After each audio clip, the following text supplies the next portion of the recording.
Hey, what's going on, guys? Happy freaking Monday. Woo-hoo! Good morning. You know, so my nieces both got tattoos of a goose this weekend, and they're okay looking, but one of them made a goose that looks like Bernie. I don't know why they put a big ass mustache on the freaking goose, but yeah. One of the geese has sunglasses. The other one has a big old burning mustache, which is hilarious. So we were over at the house. I'm like, man, it looks like Bernie, and the whole room erupts. It does look like Bernie. But the funny part is, my brother had 2 geese on the farm, and they're the friendliest geese. You can actually walk up and give them a hug. They would put their neck around your shoulder, and you can actually hug them. And one was protecting eggs we didn't know about, and a raccoon drowned it, and then ate all the eggs, and so we had to unfortunately destroy it. So in memory of the goose, they went and got goose tattoos. Oh my gosh, that was my question: is why a goose tattoo? I mean, why a goose that looks like Bernie is another good question. Well, I don't think really, it was why the goose tattoo.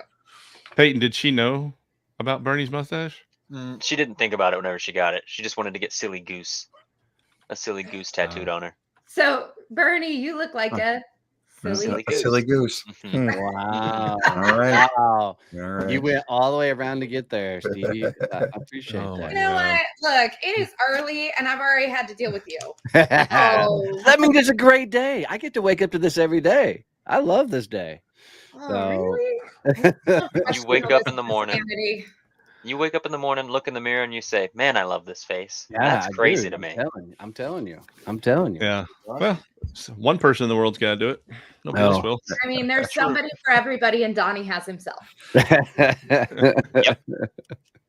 Well, we played poker this weekend, and Keith and I cleaned house. We kicked everybody off the table, but tired boy over there who can't stay up past 7 o'clock. Had to leave the table where I would have taken him for the rest of it. So, dude, I got to get my beauty sleep. No, I got rebought in. I got rebought in the game 3 times. 3 times by your girlfriend. Well, I bought him girlfriend and by Donnie. I just said by your girlfriend. Yeah. I was right. I think you need some lessons, dude.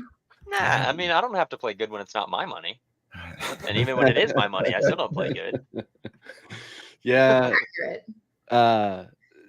Sometimes just watching what people go when you're not playing like in a poker tournament with the things they bet on, 2-7 offsuit, and they're like going all in. I'm like, what the hell are you doing? It's so hard to play against. I had a pair of 4s. What do you mean? And they take it all the way at the end. They have absolutely jack shit in their hand, and they're betting like it's freaking, Monopoly money. So it caught it. I told him, I said, you keep playing like that, it's gonna catch up to you, and it did. Lila had this massive stack. I mean, she was just crushing it, and we just slowly watch it dwindle and all go away as she kept trying to play her. She said she built a McMansion out of her poker chips, and then she got foreclosed on. Yep. But we got plenty of time to practice all the stupid poker chip spinning and stacking and stupid things you do while you're sitting there playing freaking poker games. But it was a lot of fun. It was a lot of fun. All right, Peyton, let's kick this thing off. Sure thing.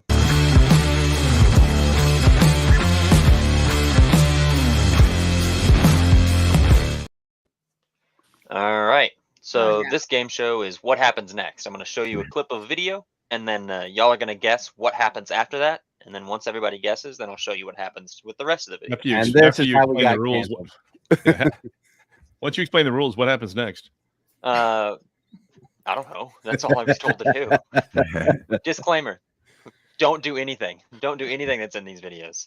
Everyone that's in them so far, that as far as I know, are alive. As far as we know. On this tells you everything. Yeah. I feel like I need this disclaimer to go before the intro of our podcast. Right? How many times is the silly goose Bernie in this? None. Oh, everything's about to explode or catch on fire. Is this a Chinese New Year? I think it is, yeah. But I mean, there's like EDM music going really hard in the background. I don't know if y'all can hear that. Yeah. Yeah. No, there's gonna shoot. Some of them are gonna shoot into the crowd. Yeah. Yeah. All right. Let's see. Oh, there it goes. Oh, yes. Oh, that's terrifying. Yeah, right. Look at You're just enjoying like the somebody guy. The from guy that gets work up and treats holds. This guy's The guy like got up and held randomly like, here, let me help you up. Yeah, He's using his he's kid like as a hold his shield. girlfriend down. You get hit Just next going time. to enjoy the show. All of a sudden, you're getting bombarded by fireworks. Yeah, right. Every Who knows year, how much it's meant to be here. Fort Worth big fireworks, Hey. because it's so the heat of summer. They always set the whole bank of the river on fire. That's what insurance is for, right? True. Ice Oh, fishing. no, this looks like Donnie and Keith somehow. Dude. This guy's getting dragged. Yeah, that's my thought, Bernie. I'm like, yeah. this dude's getting ready to be taken across the ice, man. Getting taken out, huh? Yeah, this guy gets in his truck and he takes off and takes the whole damn thing with him. Yeah, I think I've seen this one. Yeah. No, but yeah, this is hilarious. I love that he zips them in. Right? Nice and For cozy. safety. The ski mobile. He Watch forgot to the ice unhook it. holes. Oh. Oh, God. oh, we lost him. It always kills me when he screams as he jumps out of the hole because he just goes ah all the way down. And play it again.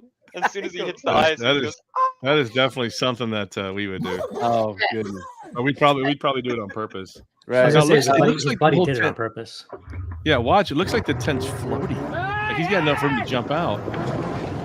It's getting some air. Yeah.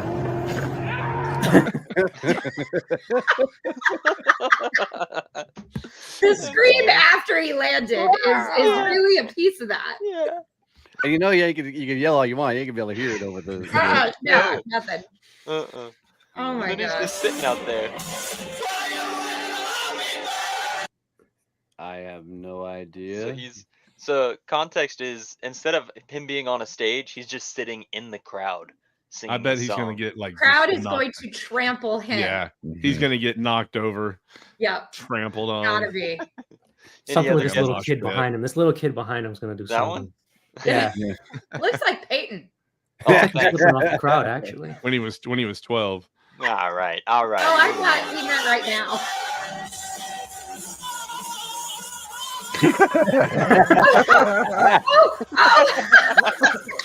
Oh my god. Stared at it. I That's love his face. And she goes for it. Oh my God, his face is glorious. That's It's great. like she's been doing this all night, and he's just so fucking pissed. Fuck yeah, that's hilarious. Good morning, Tina. Good morning, Etienne. Tree fell. Tree felling. Yeah, Felling. tree felling. Chopping. There's the house trailer. Oh. What do we think's going on? The house Cliff is was getting- short, but nothing moved. Yeah, that tree is falling. Yeah, on that her. house is Oh, yeah. gone. Yeah, it has to be. Yep. This one blew my mind, actually. There was no video, no audio. Look at the pollen. Yeah. Oh, ooh. Wow. Wow. Just think, we breathe that in every day. Uh-huh. No wonder we're so sick all the Oh my time. god. You could live Oh, in Massachusetts. We don't gosh. have any yet. Look at Oh, that. really? Cheers to John. Yeah. Hey, Nicole. Morning, Nicole. Morning, Morning, Nicole. Yeah. Wow. It just like floods the street. It's crazy. Oh my god. Oh, It's like a mushroom cloud. It's Yeah. good. that is disturbing. My eyes Yep. are itchy just It is. watching them. Mm-hmm. Right? Yeah. No. Jump rope. She's face planted. Or she, I think the dog grabs the rope. Dog Yeah. grabs your Yeah. rope. I agree. I think dog There's Sometimes, that yeah, dog back there. I bet that the dog dog- grabs the yeah, rope and she. The dog grabs a rope and she face plants. I'm gonna die. It's really good. Yeah. We might have to mute that. It's really good. Peyton already laughing.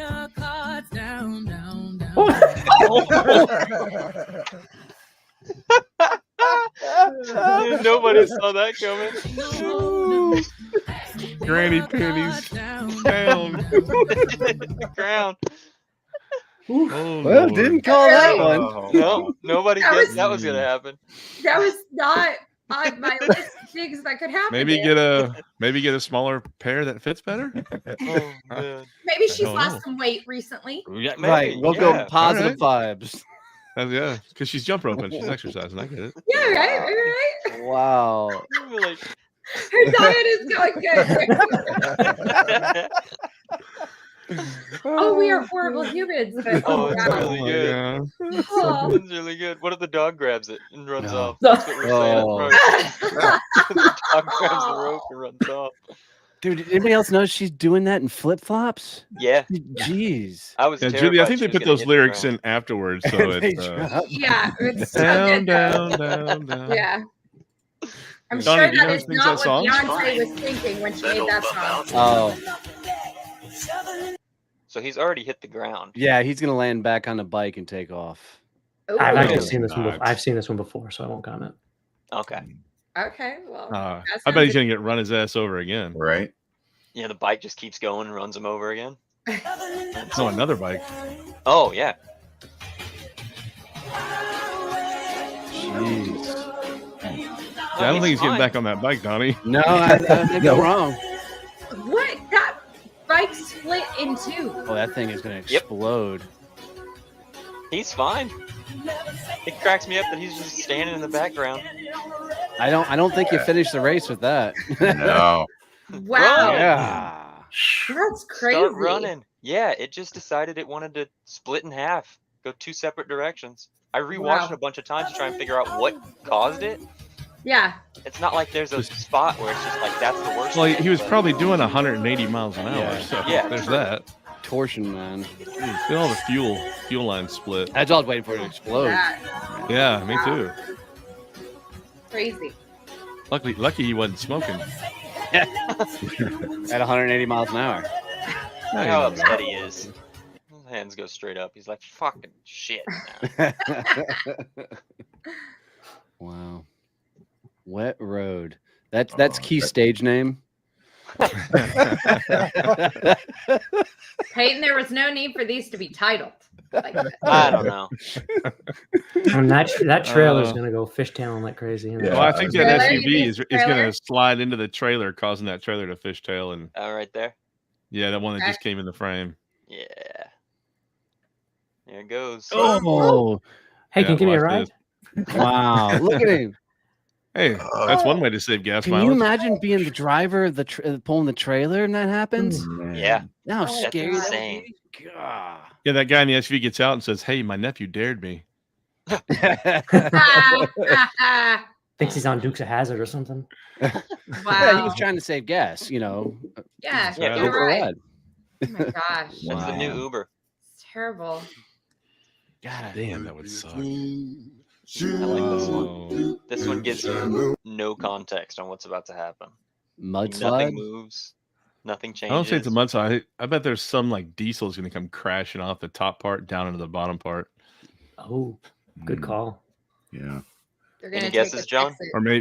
or maybe an I'm just airplane. gonna go crazy. I'm gonna go with the mudslide. That whole building just gonna Yeah. Ooh, disappear. it's all going. Maybe a small airplane comes flying in. Submarine lands. right Oh, on top of submarine. it. Aliens. It's gonna be aliens. There we go. I think it's Sasquatch gonna be is a gonna bunch walk right of across the geese street. running after Bernie. Oh, That was the end. That's Dukes the of end of Hazzard the clip. again. Oh, I that's wanted in to the find the clip? rest of it, Oh, and there's no wow. more. Oh, that's too bad. Huh. Wow. He's flying though. I'm sure he was fine. They won't show you the rest because he was Got flying. airbags. It's cool. Looks like he's going fast enough to land in the water. Right? Gonna clear that Sure. whole Oh street. shit! That's I wonder all. if this will float.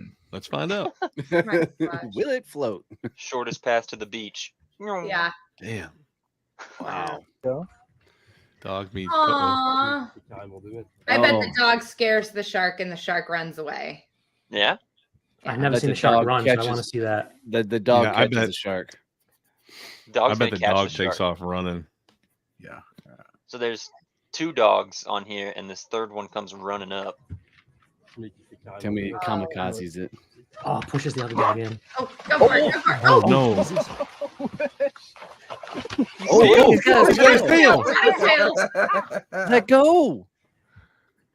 He goes. Oh, Jesus. He keeps going. Eventually, the dog lets go and resurfaces and swims back, but he held Oh, on.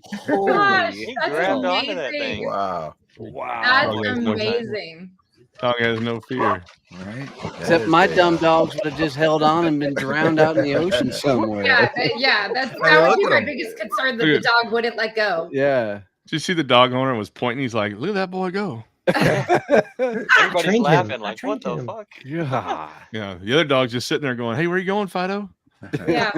Hey, how do I get out of the water? Of course, How the do I get out of here? Doberman's the one that just sat back and watched and scared the other two. Right. Yeah. Right. Yeah. Cats being cats. Oh, Oh, that TV's going. Yeah, that was my TV's bad. going. everything's going. Nothing's safe in this video. Nothing is safe with cats. No, anytime there's a cat, yeah. Yeah. And of course, there's two cats. Oh. Oh. Oh my god. Did you see that look like a flying squirrel? It did. Did a ghost throw Jumped that so thing? high. Oh my god. The cat my nudged gosh. it.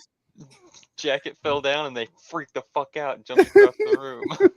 You got to play it again. I've never seen a cat jump that far. That far, It Jesus. jumped off the couch. Boing. Did he catapult off the couch? Oh, he did. Oh, He he did. did. Right over it. What the fuck? Yeah. The This guy's sitting there backstory- probably playing some video game like, what just happened? The best part is that this guy is only house sitting. He doesn't even own these cats. Oh. So the owner chimed into the Ring camera and watched his cats for a second, and that's what happened. So he watches his babysitter go, "What the fuck just happened?" That's awesome. All right, one more video, then we got to roll. Okay. It explodes. You think it explodes? No, I think it stands up and starts dancing. I think it stands up and They it's do something. scary. Yeah. It's one of those Boston Dynamic robots. These guys are crazy. Oh, Okay, that's just creepy. oh, that was creepy. It was like The Exorcist. It still is. Oh, Ooh. jeez. Oh, we're all gonna die to robots. Oh my god, this is terrifying. Absolutely. This is terrifying. Technology. It's scary. The room, get out of here. That's Skynet coming to get us. Man, No. Right? Oh, No, no. Wow. Wow. That's the T1 right there. Yeah, It's gonna be bad. exactly. Not gonna be good. So put AI inside wow. one of those, and it's over. Oh man. Yeah, It's over. So if crazy. you guys have never want to hear a scary conversation, go talk to watch Larry Page and Elon Musk talk about AI, because Larry Page wants to create like all the scary AI, and Elon's against it. And they will go flat out after it. It's scary listening to two of the most brilliant minds in the world battle it out over AI. Scary shit. Let's kick it off, Peyton. Yeah, fuck that, man.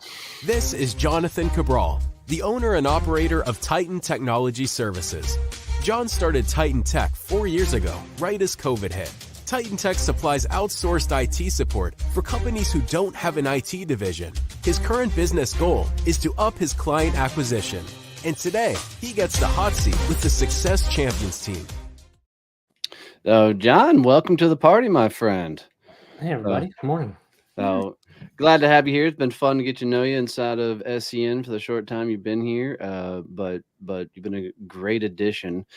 Tell everybody a little bit about you, what you do, and where you're based out of. So that video, first time I've ever been on I've had an intro. So Peyton, I want you to send me that later. I want to keep my intro. I need that in my life, and I need to show it to my wife and say, look, I've made it. I have an intro. So I own Titan Tech, which is, this is the only time I'm going to use this phrase in this meeting, which is an MSP, which is a managed service provider. I hate the term because outside of my industry, it means nothing. We're an outsourced IT department. Like the video said, I started it right at the beginning of COVID. Like I quit my former job March 11th of 2020. That's awesome. So you were like maybe 5 days too early to make that choice. That's really what you thought. Yeah. If I would have waited another week, honestly, I never would have done it. So I'm glad I did it when I did. COVID would have scared the shit out of me, and I wouldn't have done it. Good for you.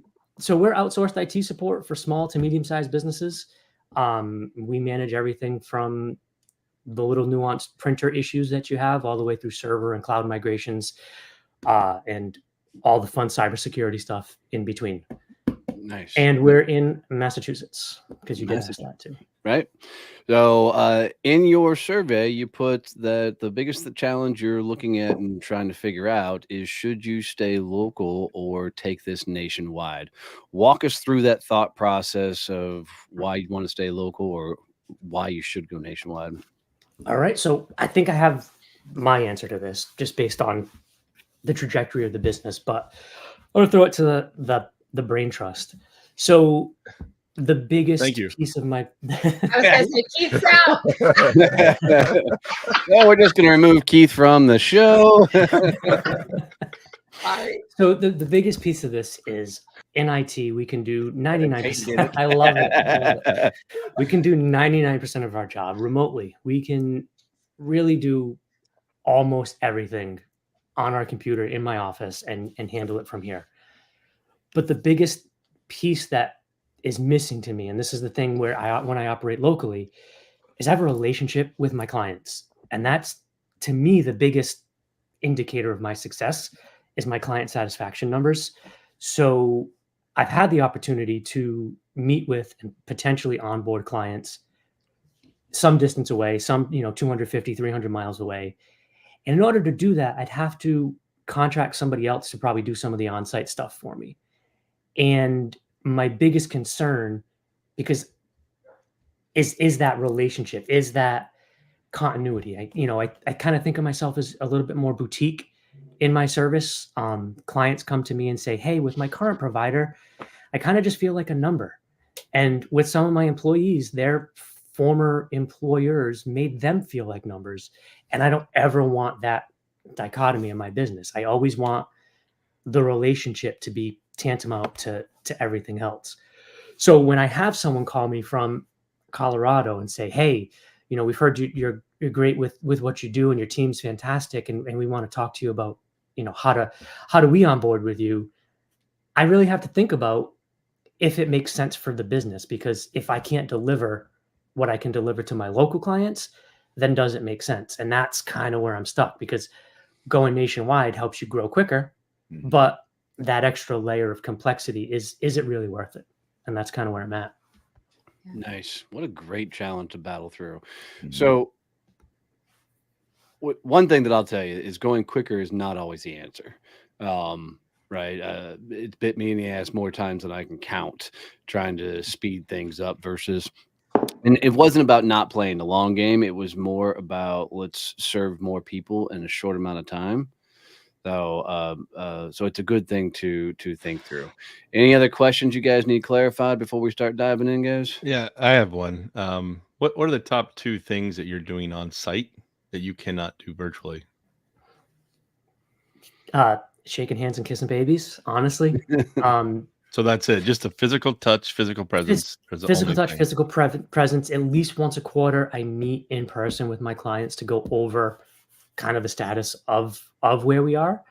And I really like it's, so we're all old enough to know this. I use the Cheers analogy. I like walking into a client and they're like, hey, John's here. Oh, I forgot about, I had an issue with this and I never emailed them.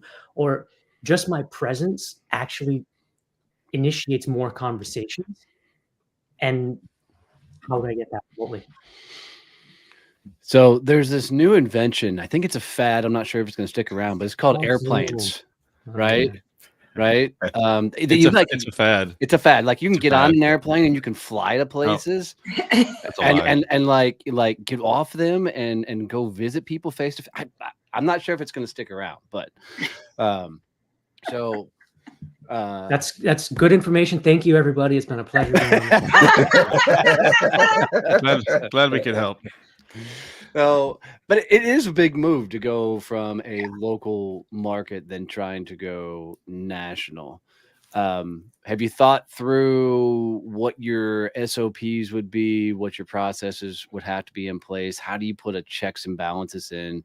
Because you can still maintain the face of the company, but you can't guarantee the work if you haven't fully vetted these other companies. Right. And that's kind of the hard part, right? You have a contract and you subcontract somebody else under that contract, but at the end of the day, it's just a piece of paper with a signature on it. And there's nothing that can, some people aren't on the up and up. They might talk to that client and say, hey, I'm 10 minutes down the road. Why aren't you working with me? He's sending me here. Why don't you just work with me directly? Mm-hmm. And yes, there would be some recourse there legally, but I don't even want to open that door, so the SOPs could be handled contractually, but there's always that fear of people break contracts all the time. Oh, for sure. Yeah, I think, go ahead. I was going to say, I don't think I would subcontract with what you're doing, right? It's such a technical thing. You guys are doing things obviously at a higher, different level, which is what separates you apart. But living in a Zoom world that we live in now, you have two choices, right? Do this virtually, right? And make them understand you're going to be with them every step of the way virtually. I've never met a single client of mine. Everything I do is virtually, but I'm with them every step of the way. And the other issue, the other challenge you have is charge them extra so that you can afford to fly out there and cover your expenses, right? Let them know like, hey, our backyard is Massachusetts. If you want us to service in Colorado, we're happy to do it. However, our fees go up a little bit because of travel costs and things like that. Manage their expectations. Well, and actually what you do is you switch the terminology. Massachusetts people get a discount. Colorado pays your full price. Right? So you don't charge more because they're out of town. You charge your home people less. Right? It's how you phrase it. Yeah. Just phrase it that way to keep it straight, because that then helps cover your costs for the travel. You bake that into your costs, but those are your standard costs. Massachusetts people get a discount because you don't have to travel so far. But I'm still trying to figure out the challenge of I understand. Well, sometimes there's equipment stuff, right? Yeah. Because you're very little. Well, that's why I asked the challenges, right? Yeah. So to me, the challenge is that relationship piece. And I understand that we can achieve most of that through a meeting just like this, just, face to face on camera. I wonder if clients are okay with that. Yes. Yes. Yeah. 100%. For 27 years, I did it the way you did it. And I love meeting people. I love having those meetings. I love building relationships. I've done just as many great relationships virtually now in the last 3 years that I did the first 27 years. Yeah. Like I have great relationships. So for me, it's, I don't want to always think about, okay, can I do one? Is if I get one, how do I get 10 more? Right? How do I penetrate an area? So when I do fly out, I'm flying out for a couple of days, and it's really worth your while to go visit 10, 12 clients, in a given area. Right. And I've thought about that too. And it's then do I have to saturate their market? Do I have to market that market before I can take anybody on? So at some point, my local market's going to be saturated, and I'm not going to be able to take it any further. I prefer meeting people in Zoom to real life. Zoom lets you just hit end, unfortunately. Yeah. Just be done. Well, I think the thing though is, if you know that your local market, you're going to run out of clients, right? You're going to run out of people who fit your perfect fit, right? Whatever size or whatever thing that is. Then I think you have to be thinking, how do I grow bigger, right? Because if you're a business and you want to continue to grow, then you're going to have to go past your market. I think then you have the choice to decide, do I want to go nationwide shotgun splatter in terms of marketing, or do I want to pick somewhere and then saturate that market so that, to Donnie's point, when you fly out, you can go there, right? Yeah. So I think there is something to be said for just saying, is there a specific space? And maybe you start easy. I have a client who, when they wanted to find a new market, they went where family was,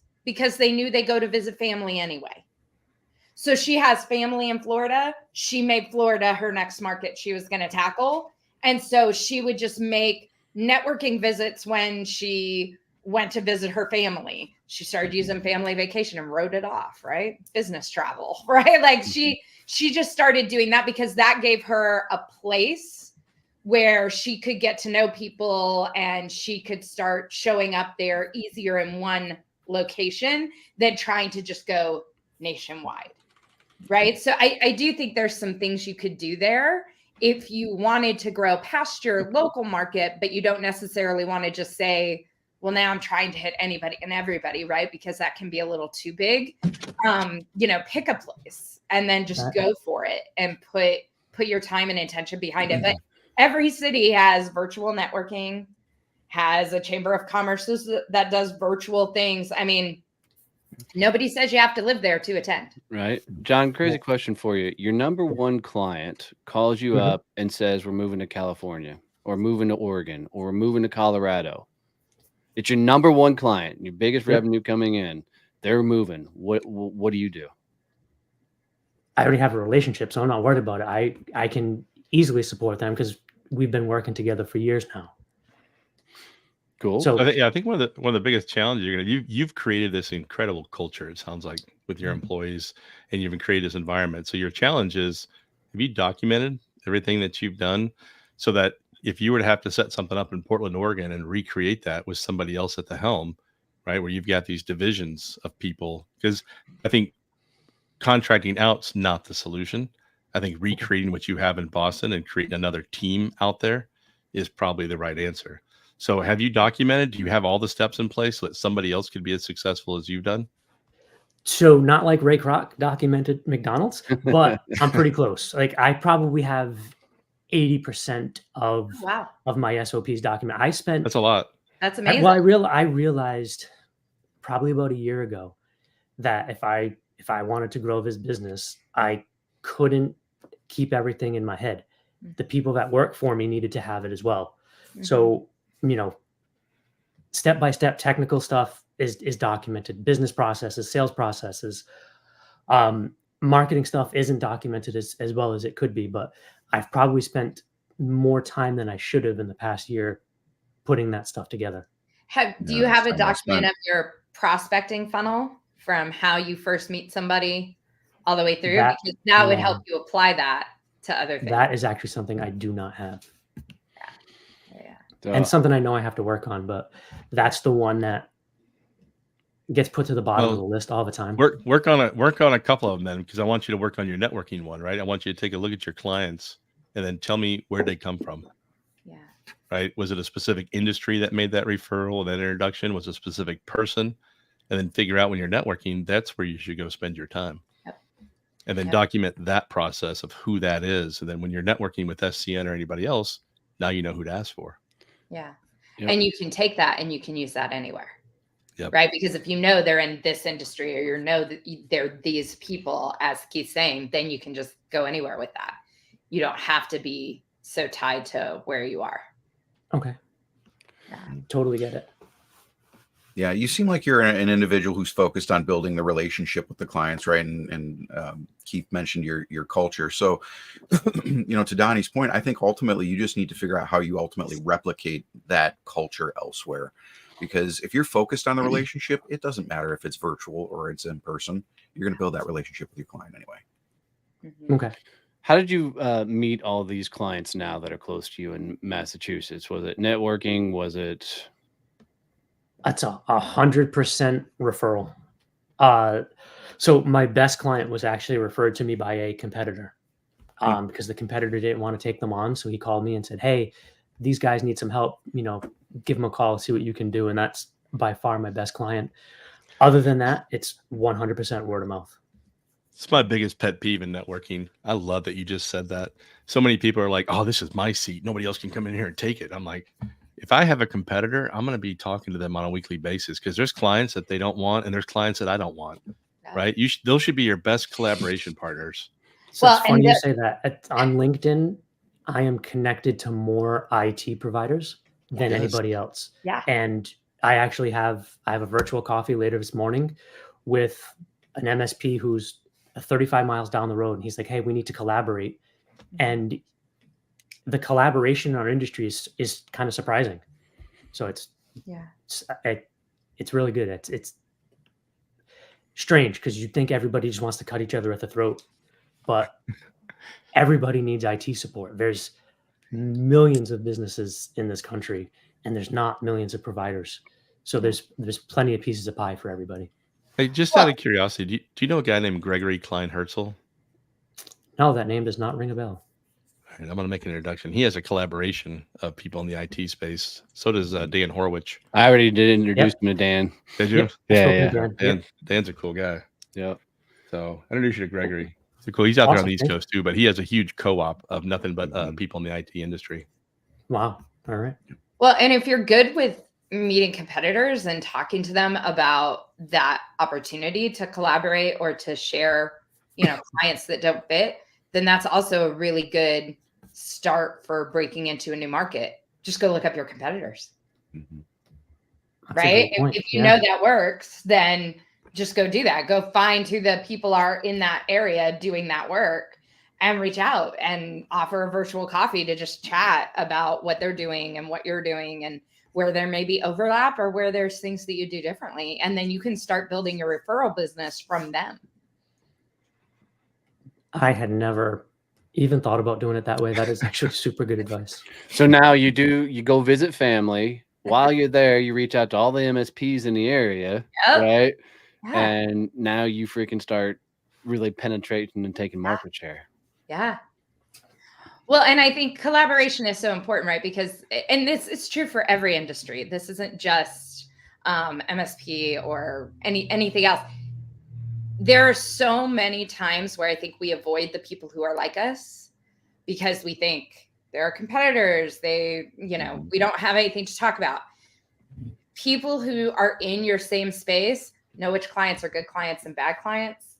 They know what their going rate is, what your going rate is, what size company they work with, what size company you may work with. And those are always where good referrals come. So to Keith's point, I don't think, so many people avoid the competitor thinking that, well, they're my competitor, so why would I want to collaborate with them? But in reality, I mean, I get, as a speaker, tons of my referrals come from other speakers who somebody reached out to them and say, hey, do you speak on this? And they go, no, I don't, but Stevie does. Right. And then they refer over. But if I didn't have those relationships with those competitors, I wouldn't get those referrals. Right. So I think it's such an important point. And if it's already worked for you, then you already know how to do it. Yeah, that's true. And there's such a prominence of solo MSPs, like where guys they want to work for themselves and not have employees and basically just have their own job. They don't have their own business. Yeah. And I've always looked at my business as a business. It's never just been my job. It's been something where, I can do good stuff for my clients, but I can also provide for my employees and their families. And so to your point, I think I can expand upon it and really focus on the guys that are just the one-man shops who can't handle more work. They have the work they have and they can't move beyond it. Yeah. So I got another quick question. You said you started March 2020, right? Why didn't you start earlier? Fear. Okay, so I guess the same thing about you branching out across the country is the same thing, right? That's a great point. Get over it, pull the fucking trigger, and go. Fair enough. Yes, sir. Everybody always says I'm the tough one, right? I like that. Everybody always says I'm the tough one. So most times we end up overthinking things. I mean, Donnie doesn't because he doesn't have enough brains. This is true. Thank God I have the looks to make up for it. You do indeed. There you go. So, but that's why I love watching and listening to a lot of documentaries, man, because the one common denominator with some of the most successful people in the world is they take massive risk and take bets and leaps on themselves that other people would think are insane. And it's fascinating to watch. I think the only thing that kicks our ass collectively as a whole is we're not willing to take the same big ass risk and bet the farm, on more things. So for you, this is really a case of it's just shit or get off the fucking pot. That was much nicer than what I said. And I'm curious for those that are watching. We got a lot of viewers today. How many of you actually collaborate with your competition? Are you guys getting out there and talking to competition? How are you guys working with competition as a whole? Well, and also, how many of you guys are living in fear? You're not taking the next step to grow your company because you're afraid of what's going to happen. And sometimes fear goes two ways, right? You're afraid to take on too big of a client that you can't handle, but you don't know if you can handle it till you take that client on. Right.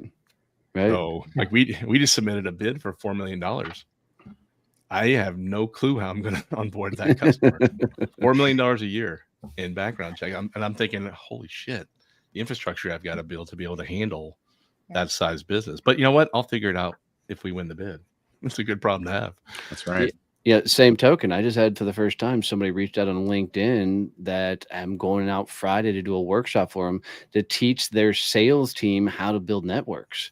And, you know, they're in an industry I've never danced with, don't know anything about. So, and if all goes well, then it's going to be teaching these salespeople how to build their own networking group, in addition to what they're doing. So, but I said yes because I wanted to go figure it out, see if it's possible in doing it. So I'd rather say yes and you know, build the parachute on the way down with it.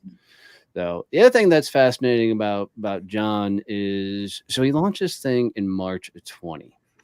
He's an MSP with employees and continuing to grow. How many MSPs have you guys run across that are struggling, can't find clients, right? Or can't build? John doesn't always see himself as successful as he's pulled off in a very, very short amount of time. You're welcome. I've only met several hundred MSPs, so I don't met that many, but very few have actually had an employee. Like an employee, right? Like one singular employee. They contract out all the work, which means they're probably not getting the service that you're providing your clients because you've built a culture amongst your employees, because you guys all know what you don't like. So you've created an environment of what you guys all like, and everyone's going to thrive in an environment like that. So very seldom. There's one MSP here locally that has a few employees, but outside of that, I don't know many that. Even in the franchises, right? Yeah, right. Yeah. So well, and I think to the point that you made earlier, John, of just like your ability then to maybe find some of those guys that are kind of doing it on their own because they simply didn't want to work corporate anymore, but they maybe aren't the best salespeople, aren't the best networkers. They're not able to grow their business to having employees and things like that. They may be great people to bring into yours. Yeah, right? Like there's an element of maybe some of your next employees are people who were on their own, but then saw this great culture and you find the work for them. And then all of a sudden it's like, well, because I hear that all the time from entrepreneurs. Yeah. They love the work. They hate the sales. Right. And I'm that way too. I mean, I love the work and I hate the sales, but you have to do the sales if you're going to be successful. But a lot of people are out there struggling because they're really good at the work, but they're not really good at the sales. And those are the people that make great employees sometimes. And they're also able to get them on the cheap. Yeah. Yeah. So, well, and that's the weird part about me as an IT provider. I've always been good at the sales, and I learned the tech because I enjoy it. But the sales part was always to me the first part. Well, and that makes you. And I never could process the opposite direction.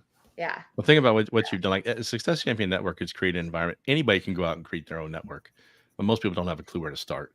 So that's what SCN has done, right? We've given you the structure to go out and be successful in your business networking. You've done the same thing with your MSP. You could go out and provide the structure that people need to be successful because you've already built it, right? That's where you need to become bigger in your confidence game and say, hey, I know what I'm doing. I know my shit. Now let's go replicate it. Yeah.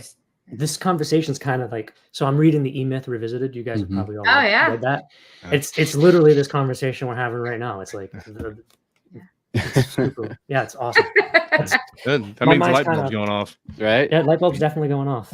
Absolutely. And I really like the focus of going after the solopreneur MSPs because I think there's just so much land grab opportunity there. And if you leverage SCN and tell everybody that then you need to meet the solopreneurs, you're going to get a ton of introductions. I would even go so far then to go, can you run workshops that says how to build a business if you're a solopreneur, MSPs, solopreneur IT company, right? Yeah, you could teach people how to grow their companies. Yeah.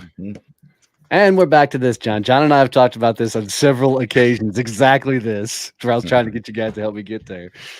Well, and just so you know, John, and the audience knows too, right? We don't talk about you guys prior to this show. No. So this is not a collaboration that we're trying to gang up on you and tell you what Donnie told you. But so all this stuff is coming brand new from us. So I am curious now, like next steps. What do you think you're going to do? How are you going to do it? What are you going to take away from this conversation and start applying? That is the $1 million question, right? I don't know. That's why I asked it. I don't have $1 so I can't answer the question. Yeah, I think I need to start leveraging the network more than I do, because right now I'm not. And obviously, LinkedIn is a hugely beneficial place that I can start leveraging that as well. I've only really started trying to leverage it in the past like 3 or 4 months, and it's already kind of starting to provide some returns with just the contacts in my industry. So now I can probably take those further than I was planning on taking. But are you doing that just in the Massachusetts area? I mean, LinkedIn's around the world. There's no right. limit. That's to what I'm saying. Is, right? If I were you, I'd start looking outside of Massachusetts and getting MSPs to come to other SCN groups so that you can network them around the country. Right. It's what I do. If people know, all the HR people in SCN around the country probably came in through me, because I want as many HR people in SCN as possible, because that's who I want to network with. Yep. So I've got a couple people that have I've put in touch with Donnie. One of them in Canada. I don't think I sent the guy from New York over yet, but so I have been doing that. I have been trying to get other MSPs into SCN. Nice. Good. That's good. Good. Yeah. Oh, it's amazing. I could potentially start looking at your brand as a whole and wonder if you focus more on teaching how to build a successful company. You're still managing your client base, but if you became like the brand of this is how you build an MSP, this is how you build an IT company. And I think you got to get over the head trash of MSP in that phrase. And not liking the words, because the longest time where this comes from, and I'll bring this full circle, is I hated the word networking. Like I really thought that being the guy who was teaching networking was the dumbest thing on the planet, because it's networking. It's not fucking rocket science. What I did not understand is people didn't understand the network like I teach networking. Right. And it's going to be the same thing for you. So it's not about owning that you're an MSP. It's about owning that you do MSP fucking different than everybody else. Right. And people don't understand it from that perspective. So I would, to bring that full circle, to complete that whole thought process, is become the guy who's teaching other MSPs how to build a successful business so you can scale the shit out of yours. Mm-hmm. Yeah. Gotcha. And the thing about using MSP, because I appreciate not using jargon when people don't know it, but you're talking to other MSP people. So yeah, we're talking to them. Yeah. Right. When you're talking to them, lean in to that, because they know that word. They know that phrase. They know what you're talking about. Right. So speak their language when you're talking to them, and then speak client language when you're talking to clients. But from a branding perspective, if you're branding towards that, then use their lingo all day long and you'll attract the right people. Yeah. And then another thing you can do is grow your mustache out and like twirl it sideways. I've heard that works. Helpful. It works. And eventually it ends up a tattoo on somebody. Right. That's amazing. Whole circle on a goose. You silly goose. Oh my goodness. So John, the only issue I'm going to have with this is taking advice from a Dolphins fan is going to hurt. It hurts us all the time. You are not alone. Listen, you got the next 30 years of bad luck on your side, and it's about time you guys are done with your dynasty, and I'm so happy. That's all right. So, 2 is 1 concussion away from going to sleep. Wow, that was harsh. Holy cow. Wow, you leave Troy out of this. And we'll probably still have more wins than you guys this year. Probably will, absolutely, but that's fine. I had 20 years of trash talk. I I know. That's why I said you had a great run. You enjoy it while you can. Now you're about to take some lumps. Better than a cow. All right, Julie, you are Julie. 100% fine. You're 100% right, Julie. Hey. So, John, we've kind of run you through all kinds of stuff today. I'm curious, what's kind of the biggest takeaway, and what are the action steps you're going to take and apply from here? First action steps is I'm going to increase my MSP network and start talking to the solopreneurs and see if there's opportunities there. That to me seems like the most logical next step, as opposed to marketing to clients who, because that's in my mind, that's where I was going, marketing to clients in a larger geographical area. It seems to make sense to, some of the guys that are running the solo shops are the guys that hate what they're doing. They just want to do the tech. Mm-hmm. Perfect. Come on board. Yeah. I'll do the business part. You keep doing the tech and you do it my way. Oh, I think that's your tagline. That's perfect. Yeah. I'll do the business part. You do the tech. Yeah. That was well said. It's a great way to get them in. I love that for you. That's awesome. Anybody else notice that Peyton put Rockstar under Donnie's name for a hot second? It was like a hot second. How tiny it is too. Tiny letters. I think Bertie and I both saw it because we were both like, okay. Because Peyton is secretly in love with him behind the scenes, I think. No, you can interrupt me. That's all good. Everyone is supposed to have a little headline underneath their name, and Donnie's the only one that put one, and it just says Rockstar. And I was like, no, I have a headline. There, and I took it off. No, yours is in your name. No. The headline is the second button. It pops up right there. That's what I have. Broadcast. Why don't you create it for all of us? Because we don't know how to do it. Yeah, because we don't know how to do that, Peyton. Y'all should do. We fix it. You should do it. I'm out of here. Good luck. Donnie, Good luck. Have fun. Donnie, you're a rock star. I am. Look at me go. It makes it worse that now y'all know I did it myself. It actually does. It was funnier when it was Peyton. Now it's like, okay, yeah. I wasn't going to say anything too. I was like, yes, it's Peyton. I didn't get caught in that one. Oh, I'm jumping in here. No, there's no way. Now it's just terrible. Right. It's just terrible. Right. Can we go back to silly Peyton? John would love for you to get that clip over to him as fast as possible. He can't wait to put that on his big screen projector and show his entire family. It's gonna be on loop in his office. Yeah. I'm gonna put it on LinkedIn. I'm trying to think of the first person I need to go to. Dude, send it back to the person who said you running an MSP would never be successful. Just send it to him in a message and go, here, this is how unsuccessful I was. I'm not vindictive like that. Oh, I am. Peyton, get it to me in like 3 minutes.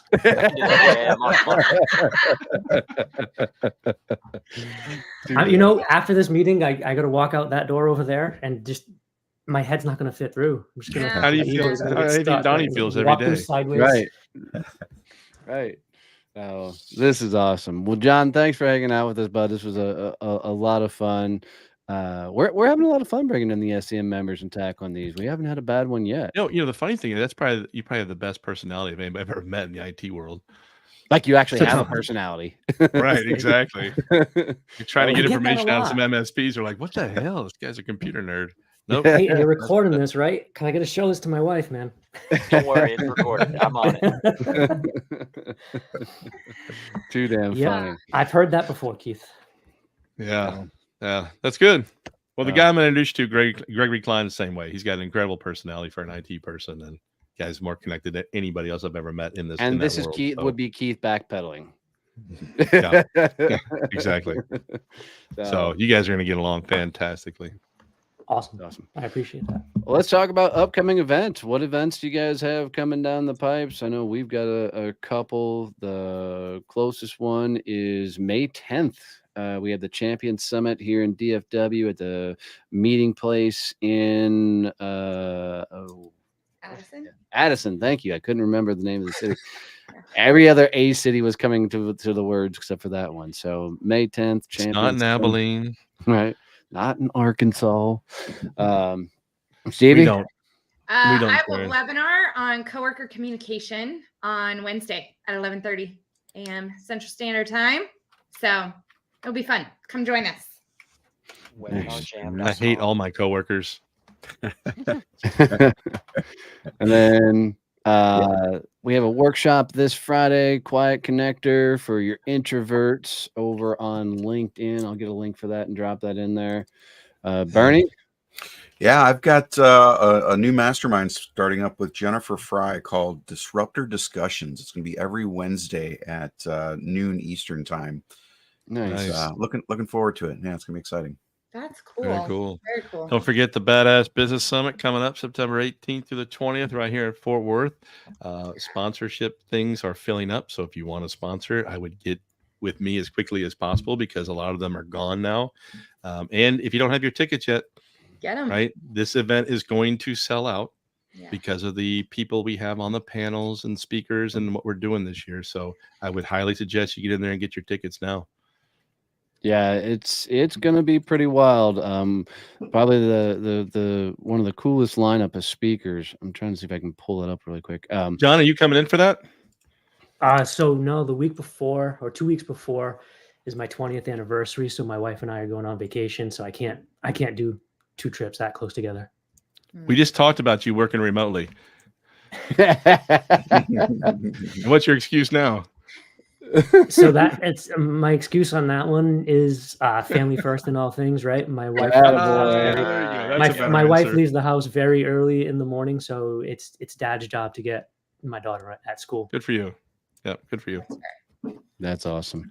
So this year, maybe next year, the summit, if it'll pop up in LowFest. This is our lineup for the LinkedIn panel. There's over 150,000 connections there between Kevin Turner, Cher Jones, Liam Darby, and Melissa Cohen, all coming in on the LinkedIn panel. So really excited. Don't know why we had to ruin the photo with Donnie. Look how sexy those blue eyes are. Look at those blue eyes, man. Yeah. God, they look good. Yeah. Four of the greatest people on the planet, and then that video there. You know what's great about that picture? Stevie wasn't on it at all. So, that's true. Or Keith, or Bernie, right? So, or Peyton. So, I think of the person that has the least amount of followers on LinkedIn. I have like 10% of what they have for followers. I know, right? And I have almost 5,000 followers. So I mean, these people have, such an incredible audience. I can't believe you got them all to say yes. I know. It's going to be a lot of damn fun. So, and they'll be all there all 3 days. So all the speakers stay the entire time and our participants as well. So it's going to be a hell of a show, hell of a shindig. So, next week we are bringing in Doug Mitchell. So, and we're going to talk a lot about some really cool things with his stuff and the things he's trying to do. Oh, wrong one. Wow. Oh my God. Oh, we had each other's back here, Peyton. Wow. Yeah, we'll have to bring you up to speed on that one later, John. I talked to Doug Mitchell last week and scared the absolute piss out of him, so I can't wait for him to get here next week. Oh, jeez. Yeah. So I told him I was going to make him cry. Yep. Perfect. That is the aim and goal. Love it. So you guys go have a badass week. Freaking keep rocking. Have some fun. We're here every Monday, 8 a.m. Central, freaking hanging out, torturing our clients. helping our clients the best way we can and showing up and helping you guys get the week kicked off. So get after it. Get it done. Love you. Mean it. See you. Bye.